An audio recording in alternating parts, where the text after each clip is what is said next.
That's true. Yeah. Unlike what I'm afraid will happen to my solo review. The Day the Earth Blew Up, a Looney Tunes movie featuring Daffy Duck and Porky Pig, which I would normally say go see it in theaters, but it's already been yanked because they didn't advertise it and it did awful. Oh, wonderful.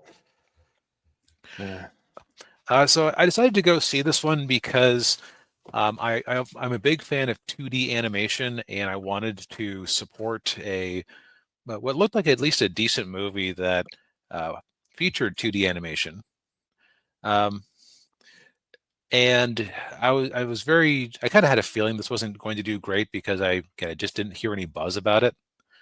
Uh, One thing that was kind of neat is that as I was watching the opening credits, I recognized the name Andrew Dickman, who used to make cartoons on YouTube and Newgrounds. Hmm. And I know he had, when I looked him up on IMDb, he had been doing background work for Dinosaur Train, I think, which is a kid's show. Okay. So, based on what I recall from him, like just his development diaries and videos and everything, getting to make a Looney Tunes cartoon would have been a lifelong dream of his. So I'm glad he got to do it, but it's kind of a shame that it didn't go well, and from a people caring perspective. Yeah. Yeah, that's yeah, and I'm kind of I'm with you there. Like I'm a big 2D fan, 2D animation fan too, and I had I known about this movie, like I probably might have tried to go see it, but yeah, I it's yeah, that's disappointing. This movie didn't do better. Yeah, but so let's take aside the bad box office response. Uh, so the day the Earth blew up is unique in a few ways. It is the first Looney Tunes movie that was released theatrically that did not have a bunch of live action elements, but also wasn't made up of past cartoons in some sort of montage. Okay. In this world, a young Daffy and Porky are they're adopted by this guy named Farmer Jim, I want to say, and they're raised as brothers basically. And they have an extended opening sequence where you quickly realize that Porky is the more responsible one, but still not great, while Daffy is he's very much in the Bob Clampett mode where he's insane. Okay. If he can go loony, he will go loony. The movie really opens with an asteroid crashing into the Earth as a very manly-looking scientist tracks it down. And I had heard people say that they thought the art style looked more like a Ren and Stimpy cartoon. Uh, the Looney Tunes characters look on point, but the humans in the crowds did kind of look more like something from a Ren and Stimpy show. Hmm. Although as I was thinking about it, some of the way that Chuck Jones would draw humans kind of looks like this too. So it's just sort of it's like it's interesting because they're like kind of realistic but also caricatured. So it's it's it fits, it's neat, but it's just Yeah. uh it kind of took me aback a little bit at first. Hmm. Now the girl pig over there is named Petunia, who seriously kept reminding me of Amy the Hedgehog. Very similar voice, similar hairstyle. Uh, Her deal is that she works at the Goody Gum Factory as a flavor scientist, and she is a she is a weirdo. It is kind of funny because she is clearly much smarter than Daffy or Porky, but she's also like she's actually kind of like the female detective in the Wallace and Gromit movie we reviewed, where she has a lot of comedic foibles. So like even though technically like you could see somebody with a checklist saying, "Well, we got to have a character like this," the writers still had fun with it. yeah. Yeah. Okay. Like she'll do weird things like she's trying to synthesize the perfect flavor. Yeah. It's like she'll do weird things like she'll chew on a sponge. Like, well, is this the missing flavor to add to the mix?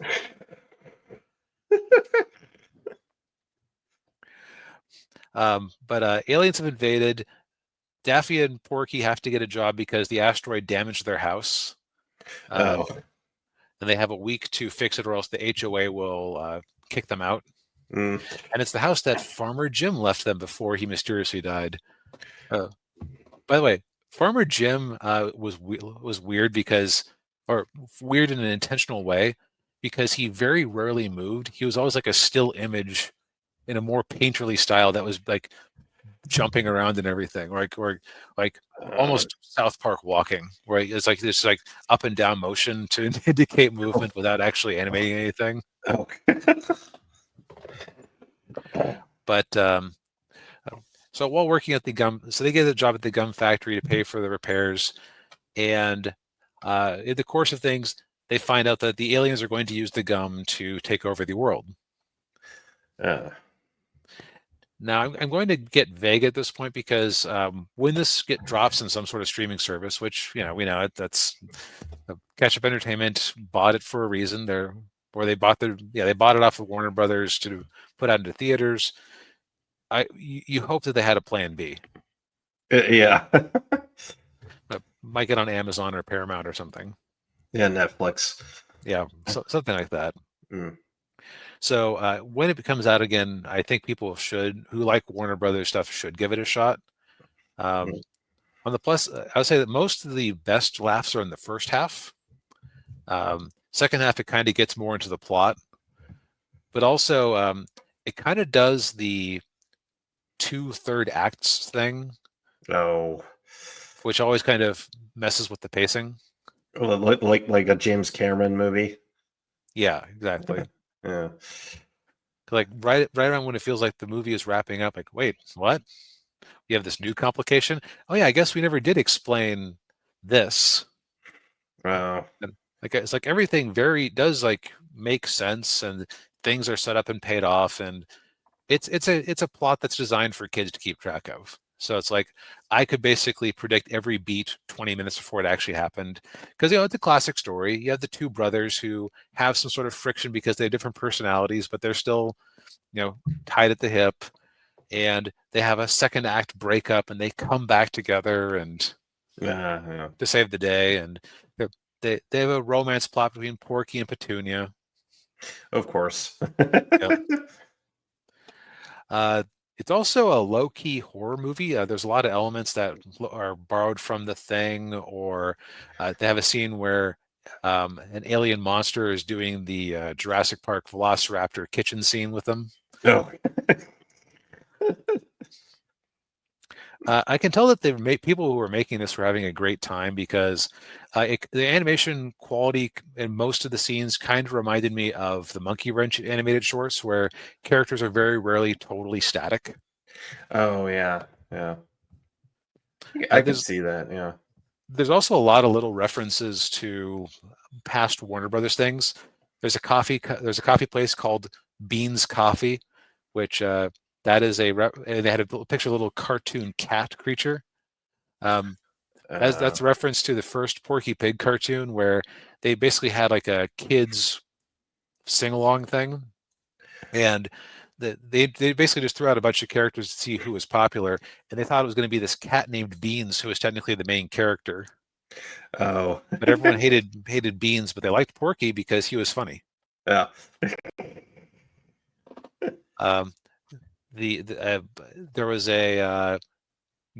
one of the restaurants was named after Bob Clampett, whose style was all over this movie, and Tex Avery, who the other Warner Brothers great, who was clearly the inspiration. This is much less Chuck Jones Looney Tunes, a much more insane Looney Tunes. Okay. But so I have my criticisms of it, but I don't want to spoil it either. I'll say that I would give this one a solid B- or C+, and it's still just unique, and unique enough to watch. There are just some things that they did that annoyed me personally because I have seen them in too many animated films lately. Oh yeah. Um, but I also think this one is totally suitable for the kids, and it's like a kid-accessible horror, as Chris Gore was saying. Oh, okay. One thing I did keep finding out, I sometimes have a trouble when I'm watching kids' movies. I feel like I have my mother in the seat next to me because I know how she would respond to every scene. Yeah. 'Cause like, oh, that's too violent. That's gross. Why does that woman have big boobs that are bouncing around comedically?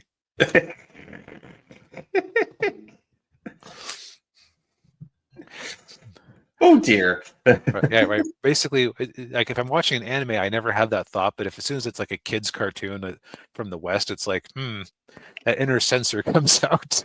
Yeah. Yeah. Yeah. Yeah.